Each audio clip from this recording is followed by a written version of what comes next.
This here is cold-blooded.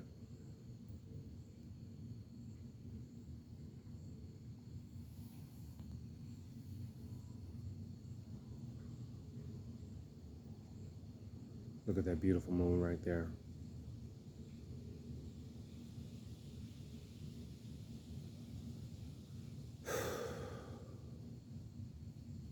You know what?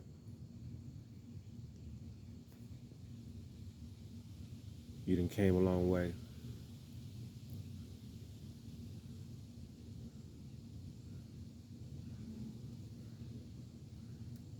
My intentions ain't to like hurt nobody's feelings or antagonize in any type of a way, but there are times when elements of humor can come into what I'm saying, and that's just me being me.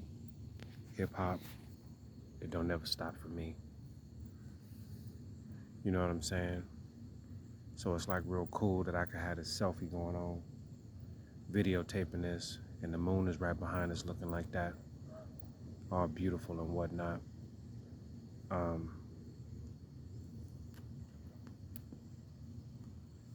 I've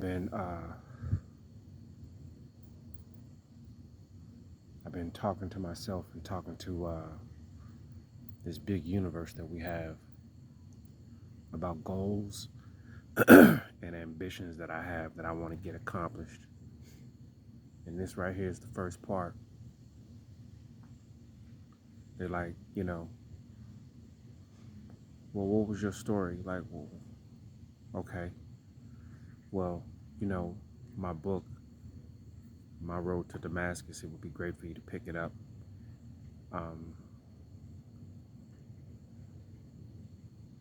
Before writing that book, and a couple of years prior to that, I had started seeing a therapist. And, I initially was complaining about my marriage, talking about how close I was to leaving.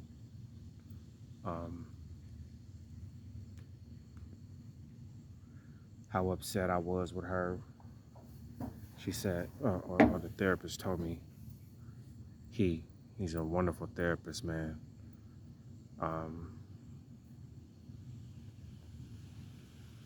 He said, I understand that you're definitely in some kind of pain, but we need to figure out what's at the root of the problem. Like what you're talking about here with your wife, that's on the surface.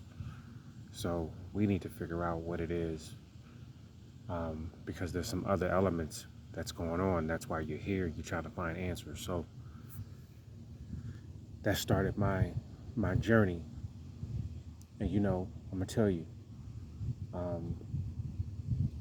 whether you call it God, the universe, spirit, whatever it is, it definitely has a sense of humor. So, sometimes you're gonna get the moon, sometimes you won't. It just depends on how comfortable I am holding this in a way that the moon is gonna be back there. But I think this is some cold-blooded shit, boy. This is dope. Excuse my French. I'll try to keep it to a minimum. But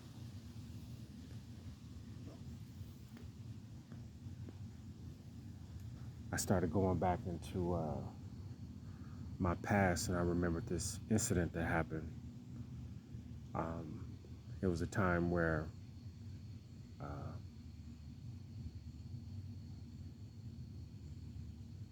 there was something that was taken, and my father, there was two people involved who could have taken it. I could have been amongst the two, but it wasn't me. And I didn't know nothing was taken. So, my dad, when I told him that I didn't know anything about it, he took a cable cord anyway and beat me with it. And that was,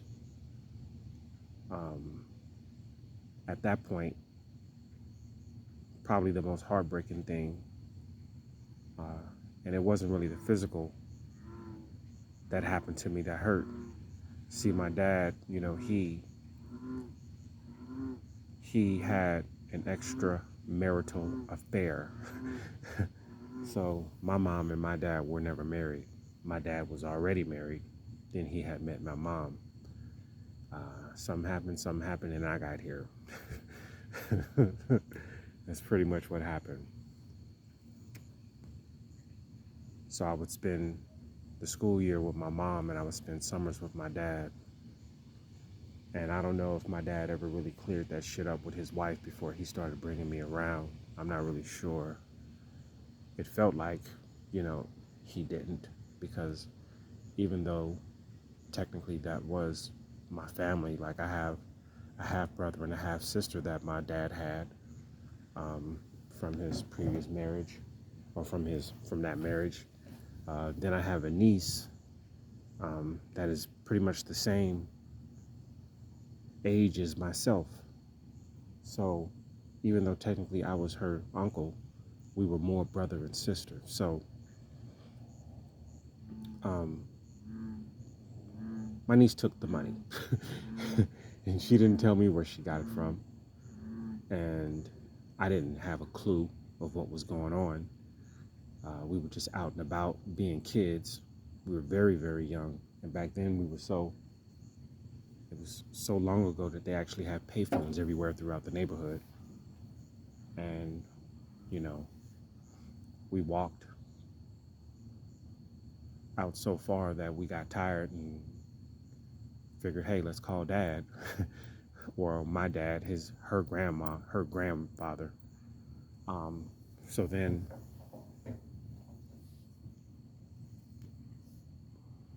he gets to, when we get to the crib, he picks us up, and then when he gets to the crib, the first thing he does, he starts searching our pockets and shit, and I didn't know what the hell was going on. Like what the fuck are you searching me for? Like, what are you talking? What are you doing? What is this about? I was like, I don't know, 7, 8 years old, something around that age. I was really, really young. I think it was somewhere around that young ass age. Or I could have been a couple of years older. I don't know. I don't remember that particular year. But like I said, we get out the car and he starts searching us. Then when he gets in the house, he gets us in the house, he starts searching us again. So then he brings me to the room and said, why did you take the money? And I said, I don't even know I don't even know, it was no money that was missing. Like, I don't know what you're talking about. I didn't take nothing. And then I can't remember if he asked me anything else after that. He just goes and gets the cord and starts beating me with it. So after that happened, I went to the living room where everybody was, and I was sitting on the couch. And my niece, who I think got a whooping too, I don't know if it was with the cable cord though, but my niece, she was sitting in there, and it seemed like everybody that was there was just forgiving her. We still love you, you just made a mistake, this, that, and the third. And I'm sitting there like, I can't fucking believe this is happening. Like, I don't even know. Like, I didn't even know what it was that I could say. There was nothing that was going to make me feel like I didn't know what. I felt the pain from the beating, but then there was something else that came over me, and I just couldn't believe what was going on. And I just felt like everybody was forgiving her. My dad wasn't in there though. It was my sister, my stepmother, and I think there was somebody else in there too. I can't remember. So that was sort of like a loop that I had went through, and I was able to put it back in the back of my mind. And then after we got grown, there was this gathering. The family had got together, a large portion of us. I can't remember exactly who it was, but I do remember my dad telling that story, like in a way of being entertainment to everybody that was at the table.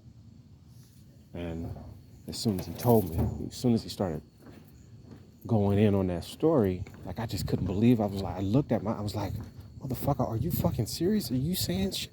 Are you talking about that shit right now? Like, I didn't know how bad it was gonna hit me, but it hit me real bad. So I kept it to myself again. Being a son who had a lot of respect for my dad, um, and I didn't know if I was just scared to approach him about the situation. Um, I think later on down the line, I did approach him about it.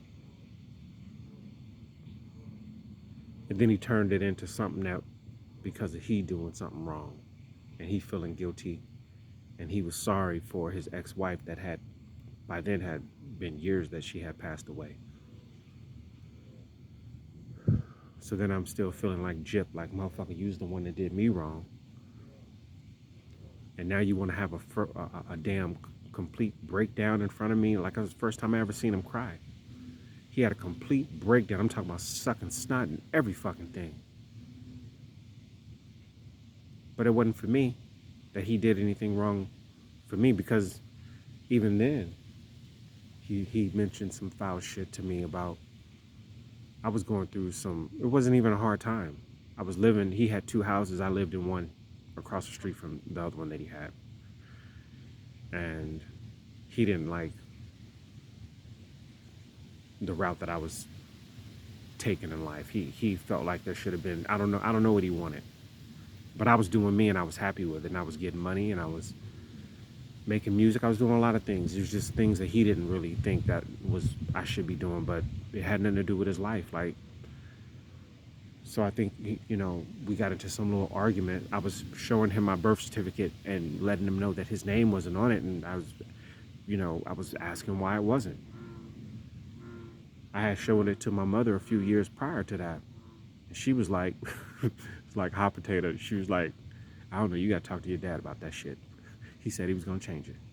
So, and it wasn't even that big of a deal. I didn't think it would be that big of a deal. But then when I asked him about it, me and him got into some bit of a argument. And he told me that until I proved that I was a man to him, he wouldn't put his name on my birth certificate. That's some cold-blooded ass shit a motherfucker could tell your own son. That ain't did nothing wrong.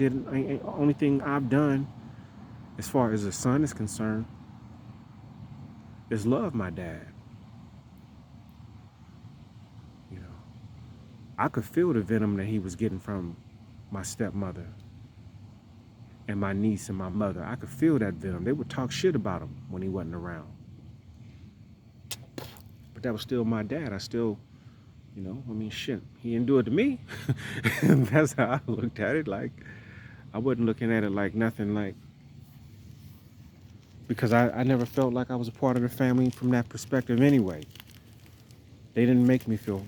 And then, I understood from my stepmother perspective why she wouldn't. I got that part. I forgave her too, because she could have stopped that whole shit. But she was probably trying to get back at my mama in some type of weird way. And because she could have stepped in and stopped it, said, shit, did you ask him if he took it? Okay, do you know where he would have took it from? Like,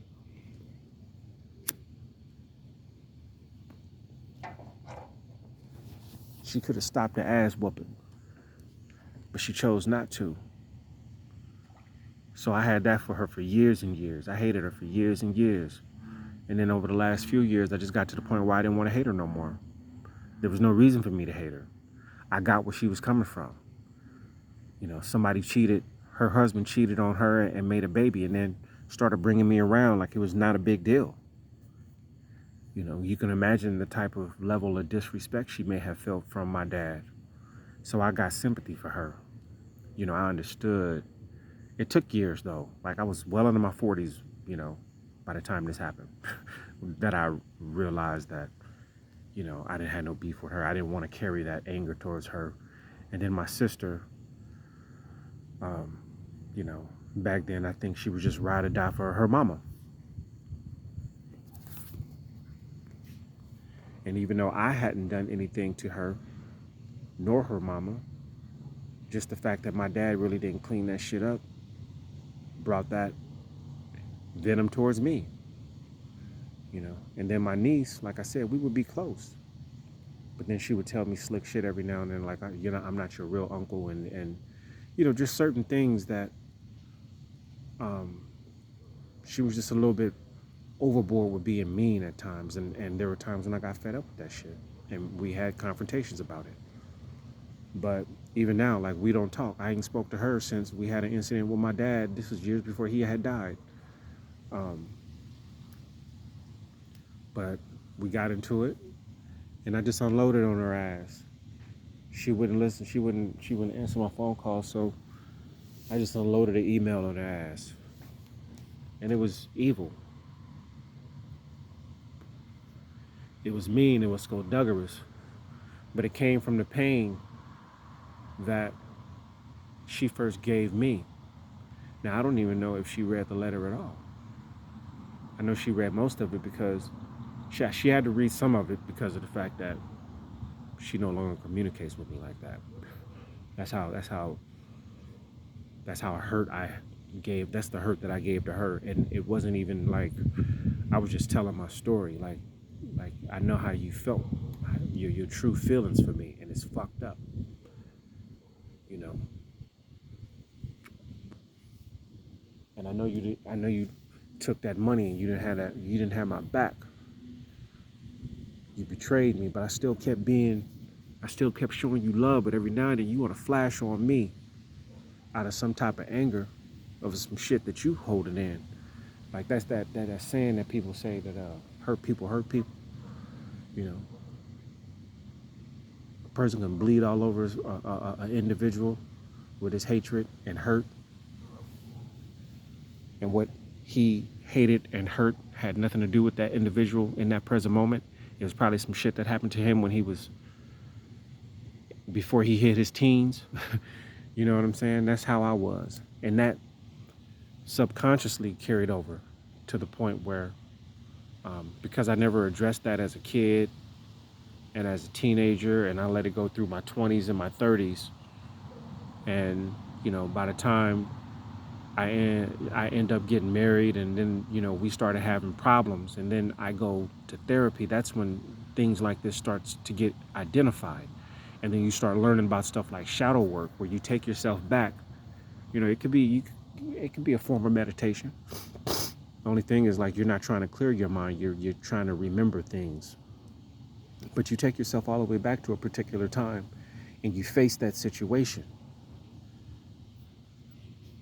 You understand? If it takes you visualizing the circumstances so you can really put yourself back into that moment, and then you go to yourself as a child looking, experiencing that situation, or whenever that time frame was. Like me, I went back into that particular point where I was sitting on that fucking couch.